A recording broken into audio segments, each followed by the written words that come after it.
নতুন টাকা ছাপিয়ে ব্যাংকিং খাতে তারল্য সহায়তা মূল্যস্ফীতিতে বড় কোনো প্রভাব ফেলবে না বলে মনে করেন অর্থনীতিবিদরা। তাদের মতে বাজারে চাহিদার তুলনায় অর্থের সরবরাহ এখনও কম।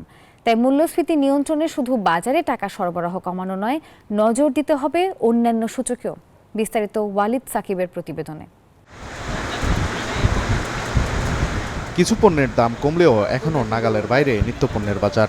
পরিসংখ্যান ব্যুরো বলছে, গেল অক্টোবর মাসে দেশের সার্বিক মূল্যস্ফীতি ছিল 10.87%। তবে খাদ্য মূল্যস্ফীতির পরিমাণ 12.5%-এর উপরে। অন্তর্বর্তী সরকারের দায়িত্ব নেয়ার পর যা ছিল সর্বোচ্চ। বাজারে যখন অস্থিরতা, তারল্য সংকটে তখনও কিছু ব্যাংক আন্তঃব্যাংক লেনদেনের মাধ্যমে দুর্বল ব্যাংককে এর আগেও 6,850 কোটি টাকার সহায়তা দেয়া হয়, তবে মেলেনি সুফল। এবার আগের সিদ্ধান্ত বদলে দুর্বল 6 ব্যাংককে নতুন টাকা ছাপিয়ে 22,500 কোটি টাকা ধার দিল বাংলাদেশ ব্যাংক।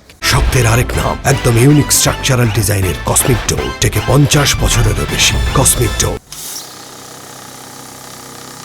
যদিও নতুন টাকা ছাপানো হলে বাড়ে মূল্যস্ফীতি, এমন ধারণা থাকলেও একজন অর্থনীতিবিদ বলছেন, এখনও বাজারে পর্যাপ্ত অর্থ সরবরাহ না থাকায় আপাতত নতুন কোনো সংকট তৈরি হবে না অর্থনীতিতে।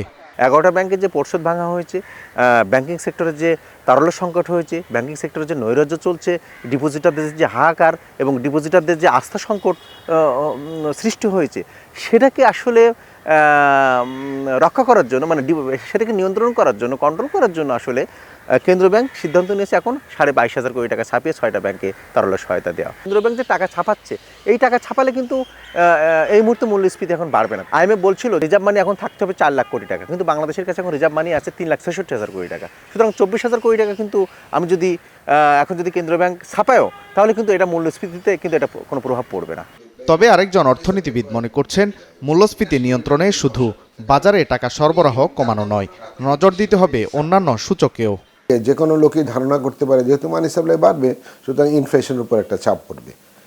এটা থিওরিটিক্যালি কথাটা ঠিকই আছে, কিন্তু আবার এই ধরনের ব্যবস্থা আছে, এটাকে আমরা বলি স্টেরিলাইজেশন, নন স্টেরিলাইজেশন।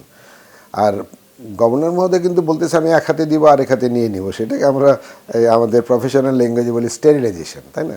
স্টেরিলাইজেশন মানে বাংলাদেশ ব্যাংক এখন লেন্ডিং করবে, করে ওইটার এগেনস্ট আবার বাজারে বাংলাদেশ ব্যাংক বিল ছাড়বে।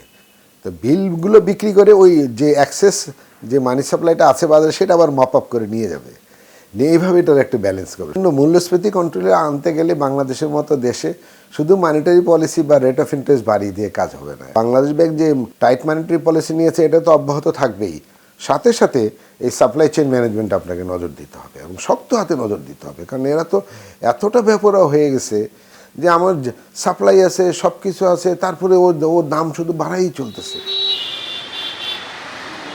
নতুন করে টাকা ছাপালেও ভারসাম্য রাখতে হবে অর্থনীতিতে, ভাঙতে হবে বাজারের সিন্ডিকেটও। এতে নতুন করে বাড়বে না মূল্যস্ফীতি, চাপে পড়বে না দেশের অর্থনীতিও। ওয়ালিদ সাকিব, নিউজ 24, ঢাকা।